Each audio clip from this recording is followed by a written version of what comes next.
Navsanket news, अचूक आणि निर्भीड बातमीचा नवसंकेत। बायपास रोड जैनापूर येथे अपघात, सतीश कांबळे यांचा दुर्दैवी मृत्यू।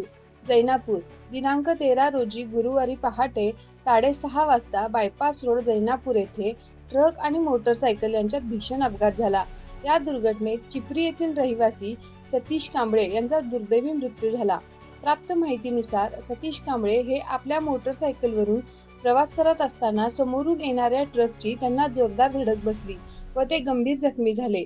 अपघातानंतर स्थानिक नागरिक आणि पोलिसांनी तातडीने घटनास्थळी धाव घेतली आणि त्यांना उपचारासाठी सांगली सिव्हिल रुग्णालयात दाखल करण्यात आले, मात्र डॉक्टरांनी त्यांना मृत घोषित केले। या दुर्घटनेमुळे परिसरात हळहळ व्यक्त केली जात आहे। या कठीण प्रसंगी समर्पण संस्थेचे सौरभ कांबळे यांनी मोलाचे सहकार्य व मदत केली। या अपघाताचा पुढील तपास स्थानिक पोलीस करत आहेत। आपल्या परिसरातील महत्त्वाच्या बातम्या पाहण्यासाठी आमच्या नवसंकेत न्यूज चॅनलला YouTube वर सबस्क्राइब करा आणि बेल आयकॉन प्रेस करा।